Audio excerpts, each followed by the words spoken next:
your mics working? Yes. Nice.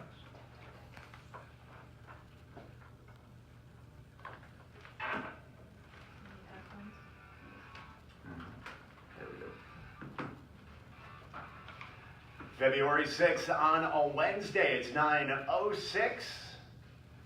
Coming up this hour, we're going to take a look at area events brought to you by Keith Superstores. It's also William Carey Wednesday at 9:36. We're talking to the Dean of the School of Education in William Carey, Dr. Ben Burnett.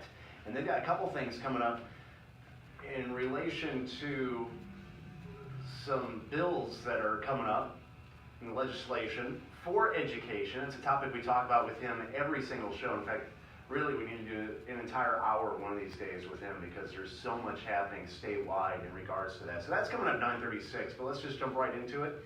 And joining me in studio, it is Anatomies. Patrick and Nathan are here. We're also on Facebook Live for those that follow Anatomies on Facebook. Reminding me every day why I got on the radio so people can see us. And what are we talking about today, guys? Hey, good morning, Mike. We're so proud to have to be here, and we have Devon joining us today. Good morning, This is Devon. Good morning, Mike. How are you today? Not too bad. How are you doing? And Michael, you have a beautiful face, by the way. Oh, thank you. Despite what my wife says. Thanks for radio. So Devon,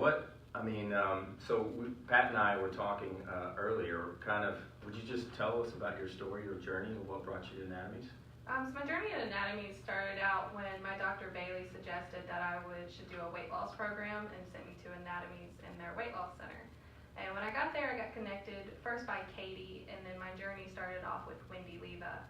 And it's been about 9 months now, and it has been one of the most incredible journeys that I've actually had. Not so much due to the success of what I've lost weight-wise, but due to the success of a friendship and a family that I've kind of gained just over the months of being there. Every time I walk in, everyone addresses my name.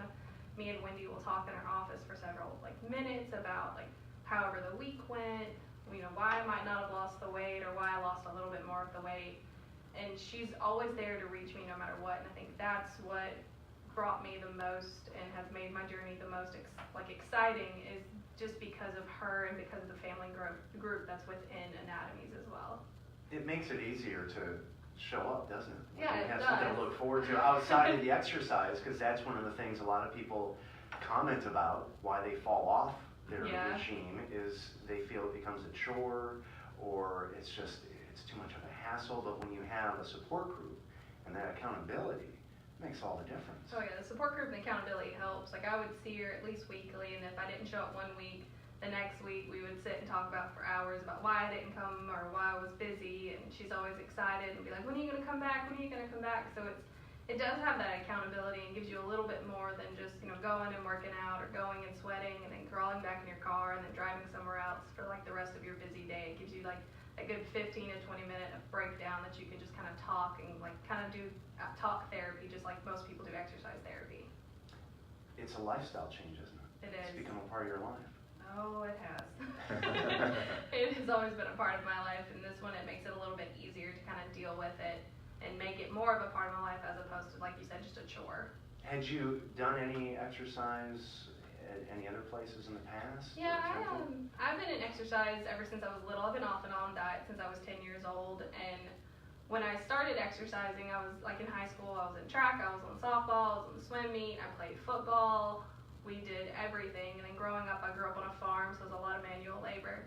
And I've always been a part of various different gyms from different states to different cities, and this one's been a lot different. The experience with Anatomies has been really different because of the family group and just the various different classes and the different groups of people that you meet and just the diversity that it does carry. What caught your attention when you first went to Anatomies that made you realize, hey, this could be a whole different experience before doing all those things? The one thing that caught my attention was the size of the gym. My mom worked in a gym when she was a kid. She was a trainer. She was a personal fitness. She even owned a gym. And so the size of the gym kind of brought my attention, and then once I got in and figured out it was more of a private-owned gym instead of a company-owned gym, that kind of drew my attention a little more. And then as I got in, it was the fact that every time you walk in, someone will say your name, they'll greet you, they'll ask you if you need a water, they'll ask you how your day is, and they become just as much of your family as the workers or even as other people wandering around the gym that you might work out with. And just how much they offer, from the weight loss program to the various different classes to the different types of gym areas that are throughout the entire building. It's just one big family, and it's one big just diversity of different things, so you never get bored. And in comparison, going to other gyms, how would you describe those? Because I think for most people who have been listening to our interviews over the years, they hear us talk about the lifestyle change and feeling better, just not necessarily going to look better, but there's still a mentality when it comes to people's ideas of what that world is and what they automatically expect to see when they walk into any gym. And that's one thing that keeps a lot of people from going because of that. Yeah, I will say that, like, I'm a heavier set girl, and just going to gyms has always been kind of intimidating, just from people's judging looks to seeing like the more thinner fit women running around in the shorts and the sports bras. And at Anatomies, it's not like that. You've got various different age groups working out, you've got various different sizes, like athletic levels, fitness levels, and that all kind of helps you not be afraid. That helps you not go in there and say, oh, well, I'm not good enough to do this, or I'm not at that fitness level that I think I can join this gym. It makes you feel like no matter what fitness level you're at, you have a spot in that place. You have a spot in that gym, in that facility, and no one can take that away. And no one will ever make you feel different. They'll always make you feel like you're a part of the family, whether you come in with a prosthetic, whether you come in and you're overweight. They'll congratulate you if you've lost weight. If you've gained weight, they'll even talk to you and see how it's going on, and if anything needs to change, or if they can help you in any way. And that's both from the employee standpoint to even just other members as well. And you had a unique situation going in, being that you had been to gyms, you had done that working out off and on for your life, so you kind of knew what to expect. But it's interesting, isn't it, when you, especially with a place like Anatomies, the new stuff that you learn, that you think you know, oh, I know what's going on, I know what to expect, and then they come at you with these different approaches that you never considered. It's like, oh wow, I never thought about it, and it's working. They come up with a lot of different approaches, from left to right, to different angles. They've got, like, along with the weight loss center, they've got different diets that you can be a part of. You don't have to be stuck on like one specific diet, or have to be stuck with like limited calories. The different classes, there's some classes that are boxing, which seem like it'd be really scary, and there's like two different instructors. One instructor will make it more fun and exciting, while the other one makes it more boxing and like actual traditional. Like, there's different instructors for every class, so if you don't like one instructor or how they teach because they might go too hard, there's another one that might be a little bit more lax, and that helps a lot. I have a question, Devon. So when you were working out, you worked out at a younger age, 13, 14 years old, and you're lifting these crazy amount of weights. And I'm like, wow, what were you doing at 13? Going out knees. But I guess what was facilitated to you to join just a gym or Anatomies? I guess what was the driving force to come back? Because every doctor tells us exercise, workout. I don't know how many people actually do that though. That's true. My biggest thing to go back and like be more of a lifestyle change within gyms was the fact of like seeing how my family had progressed. Like, over the past 9 months, I've had a lot of heartache and illness has struck my family, and a lot of it was due to how they lived their younger lives, where it was smoking or eating whatever they did, not really working out, and stuff like that is what kind of drew me more to be more proactive and be more consistent with my working out. Because, like I said, I'm 27 years old and I've already had both my knees done. I've had ACLs replaced on both of them, and I'm too young for that in a sense. And obesity strikes my family on both sides, my paternal and my maternal side, along with diabetes, and trying to just be proactive and trying to stay on top of it. So hopefully when I'm like 70 and 80 years old, I can be that little blue-haired grandmother jumping out of an airplane or climbing Grand Canyons or something. And Patrick, we've had guests on that have been in retirement age that never worked out in their entire life. Right. And lived the basic lifestyle. And it's never too late to change the needle, you know. And I think a lot of, I hear that. Right. People are like, I'm too old to Right. start that now. I've been And- living this way my And whole life. it's never Why too start early now? to start. Right. You know, and so, you know, Devon recognized, like so many of our members, that there had to be some lifestyle changes for her to experience life in its fullest. And we're here for a limited time, and you know, I'm gonna tell you, in my 20s, I don't know if I understood that. You know, now middle age, I'm like, I get it. I mean, that clock is ticking. And I'm like, man, you know, and I don't want to live a day longer, but what am I doing with my life? And how do I feel as I go day by day through all the different challenges that we face and all these things. So, but what Devon has articulated, which is so important to us, is that the culture inside the facility that we embed and are blessed to have team members that embody this. Because everything she's describing is people. Yeah. You know, and that's what makes the difference. And if we can create a glue through our culture that gets people connected to this, and they start embracing this as a lifestyle change and not a moment, but a new way of life, and this the opportunity it creates on the other end of that, and they achieve it themselves. We just create a platform, you know. I want to hold you guys on through the break and talk more about this, because this is a perfect example of what we've been hitting on for years. And I think Devon is now our poster child, because she is exactly what we've been describing. So we're going to continue our conversation with Patrick, Nathan, and Devon as 9 AM edition continues next. And remember, you can follow us Facebook Live. Just go to Anatomies Facebook page right now. We'll be back after this on Supertalk Hattiesburg 97.3.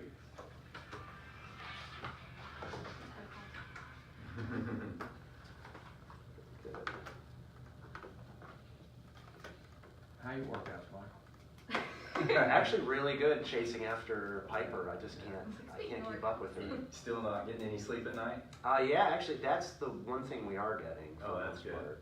And have been since she was born. She sleeps through the night. Good. She just had her baby. You know, Cation? Yeah. Okay, she just had her baby. Oh, wow. 2 days ago. 2 days ago? Was it a boy or girl? Little girl. Girl? Oh. 6'11", 20 inches long. Corby Joe. Is that how Corby it's Joe. That's cute. I was here. Corby Joe, get in here. Yeah. Corby Joe, you put that down. When your mom always uses your middle name, it's bad. Oh, yeah. It's always bad. Use the full name. You know it's never good when they call you every other name but yours. They call you all the other kids first. You're Was like, it I'll just Bill answer to Cosby? one of those. Said, when he was doing his comedy tours back in the 80s, he had his best line. He said, man, he said, for the longest time, I thought my name was Devon. And he said, my brother was Jesus Christ. He was like, never get out the street. Jesus Christ, what are you looking at? So we gotta really know, you I'm so- truly squatted 600 pounds at 13. Can you believe that? That's crazy. That was my life goal. And then I quit. Well, you could cheat.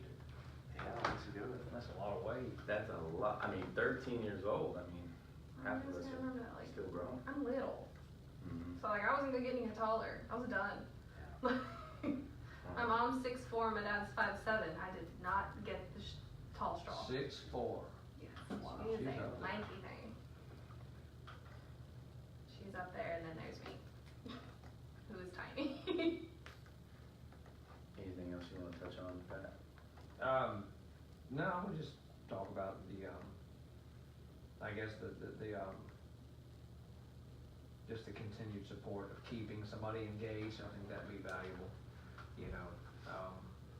Yeah, that's a good question. Why are you still there? You 'Cause know. that's kind of we Well, see and- that and, fall off. With Devon's nutrition history, you know, she had explored a lot of different options when it came to diet and nutrition, and she's been on this plan for 9 months. And in the midst of the life challenge that so many of us face, she's still, you know, seeing success. She's still connected to it. Yeah. And that's the thing is we approach our approach to nutrition. It can't be a diet. It can't be so restrictive that you'll never last. Right. You know, nothing will work like that. It works for a moment, and then it's over. So, you know, we can teach people how to develop these eating patterns that provide a lifelong pattern for success. Then you know, the word diet doesn't even have So to you come met into with conversation. Randy, and you guys kind of formulated the diet, right?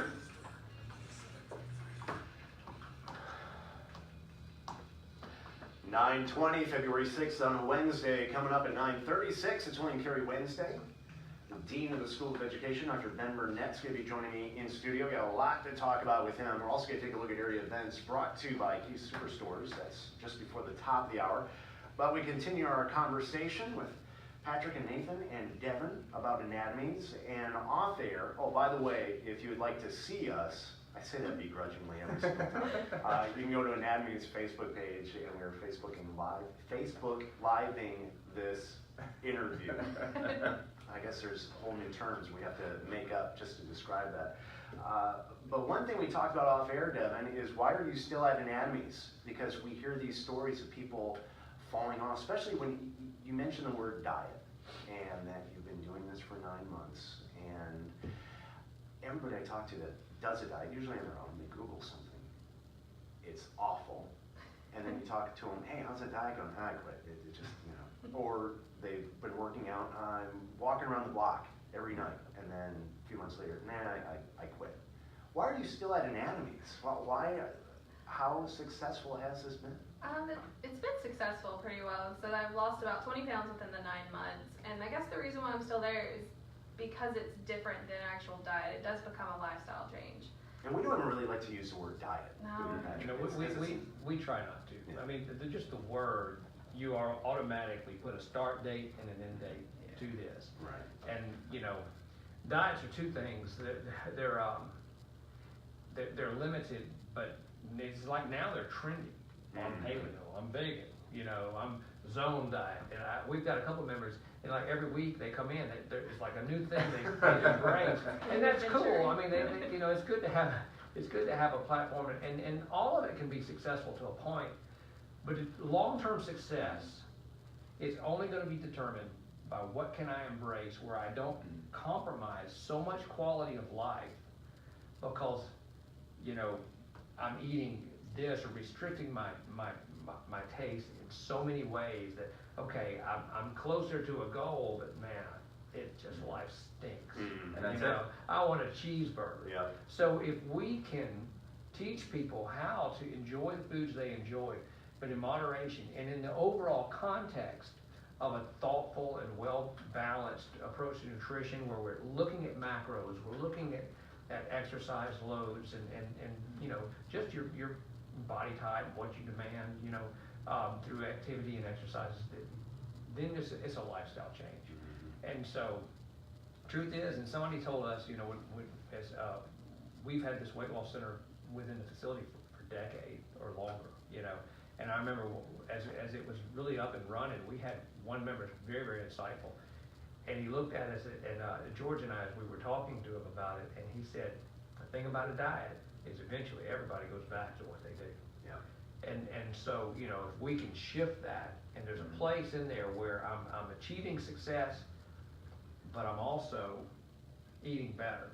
Where is that? I'm enjoying the foods I like to enjoy. I'm exercising, and you know, is it the cover of Vogue magazine? Yeah, maybe not. But are you fit? Are you healthy? How's your confidence?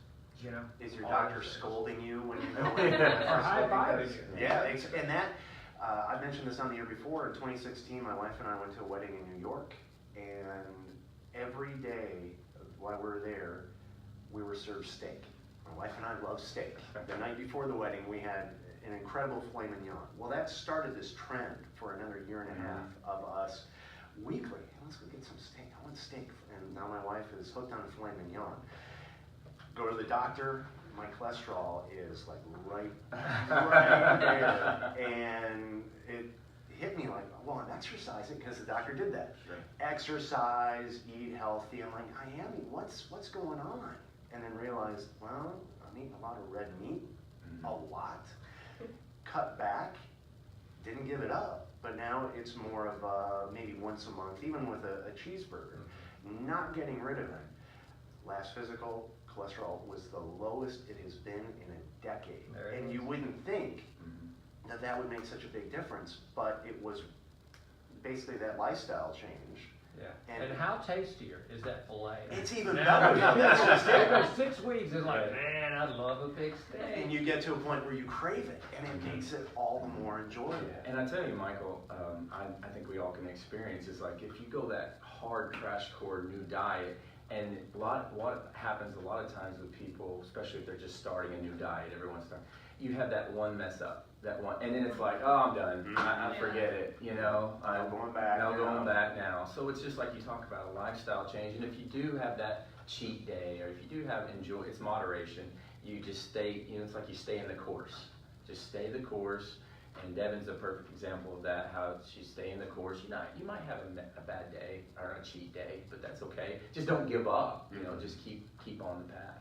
Well, and on top of that, Nathan, another thing a lot of us, I think, kind of experience is that we live in the South. And communication and love and everything is focused around meals, around food. Some families don't even get together unless they eat. And so when you go on a diet, or I know I've seen it in my family before, where like they go on a diet and all of a sudden like you feel bad going to like family events, you don't want to hang out with friends. You feel like an outcast. Oh, I'm on a diet. Oh, I can't eat bread. Sure. Oh, I can't eat fried chicken, you know. And so And everyone's looking at you like, what's wrong? Who are you? We don't want to invite you know back. where you are? Or they're just like, oh, don't worry, a little bit won't hurt. And that's how, like you said, Nathan, like when people fall off, they just kind of give up. And that's when the next week rolls over and they pick a different, you know, Pinterest diet or Google diet, whatever they decide for the week. And so I think when you call it a lifestyle change and you learn that in moderation and by counting calories and counting macros, when you learn to do that, you have more freedom. So you can go to family events and instead of eating, you know, 3 bowls of potato salad, you can just have like a normal spoonful, like a normal sizing, and as well as anything else when you go to events. Like you said, you went to a wedding and you spent like a week in New York. When people go on vacation, they eat everything. I mean, that's the point of vacation, is to sightsee and eat food. Yep. Like, there's 2 things. Don't have to worry about dishes or anything. Let's just go Yeah, out no. and just have whatever the There are heck no we want. dishes. Yeah. You can have the most complicated meals ever. Yep. You gotta wash the dish. So I think like that also helps is learning a lifestyle change. So for you, you know, one day like you could have a salad from this restaurant, or the next day you could have a sub or a pizza. You just have to moderate it. And by making it a lifestyle change as opposed to like the taboo word diet, I think that helps people a lot more stay consistent and stay focused, and they can see more success in the end as opposed to like falling off and feeling just, oh, I gave up, oh, I failed again, oh, I'm not going to do this, and picking another one. And like you said, you've got people who come up and ask you, oh, how's your diet? And you're like, oh, I changed. Yeah. Oh, I picked a different one, you know. So I think that by changing the title and by seeing it a different way and not as a negative context, you can see that you have more freedom. You can see that there's more that you can do, and you can still have your time with family and friends as opposed to limiting yourself. Now, Patrick, is it safe to say that our eating habits are really habitual based on just experience, and we just get into a routine of eating what we eat because that's what we've always done? And just like any habit, you can change that. Right, and it takes discipline, Yeah. and that's where the accountability is so powerful, especially getting started. And then the whole program that we develop, you know, we don't anticipate any long-term connection to this weight loss department, because eventually they'll, you know, either decide it's not the plan for them, or they'll go back to these old patterns, or they'll succeed. Yeah. Either way, they become disconnected. And so what we're trying to do is maximize that success rate, because we want to empower people to make the choices, right? You know, to give them the knowledge and the discipline and the self-control that as they go through this, you know, the rest of their lives, that they're able to balance, you know, portion control, you know, the food choice, how it's prepared, you know, and teaching them all these little, I guess, little components that just some simple shifts in the decisions they're making can be the difference between, you know, a struggle or success. Mm-hmm. You know, so it is definitely, you know, something that we want to build that into people, so that they're not having to be connected to this brand or this component for success. We want to build your success beyond the time spent in that department. And I think what Anatomies is great at is building a foundation, because you go on Instagram, you go on Facebook, and you see all these models looking like, I'm never going to look like that. And I think what we've done, and Pat has laid the foundation not only with the gym, but also with the mentality of like, we're here to help you, we're here to guide you, we're here to, if you get off the path, we want to be able to get you back on. It's accountability, but it's a positive accountability. We're not sitting here like, oh gosh, you know, you messed up, but it's here to positive reinforcement. And I think that Devon's a perfect example of that, of you know, not giving up, staying the course, and that's what Anatomies I think we offer. It it's not like boot camp. And I think a lot of people think that too. Unless you sign up for boot camp. Well, yeah, That's unless exactly you do, boot camp. exactly. Yeah. But you're not going to be yelled at or scolded Sure. because your family is supportive. And We scold with a smile. well, as long as there's a smile. At least there's a smile. Well, At boot camp. congratulations on your success these past 9 months, and all the best on the future. And that's, like I said, she's a perfect poster child for what you guys are trying to say. Is that it does take time, but it's that support group, the accountability, and it is obtainable. So all the best to you, Devon. Thank you so much, Mike. And Patrick and Nathan, thank you guys. Man, my own pleasure. And we'll Thank see you. you in a couple of weeks. See you later. Everyone on Facebook, thank you for checking us out. And 9 a.m. edition continues next. So on Carey Wednesday, we're talking to Dr. Ben Burnett, Dean of the School of Education. Got a lot to talk about with him coming up. Stay with us on Supertalk Hattiesburg 97.3.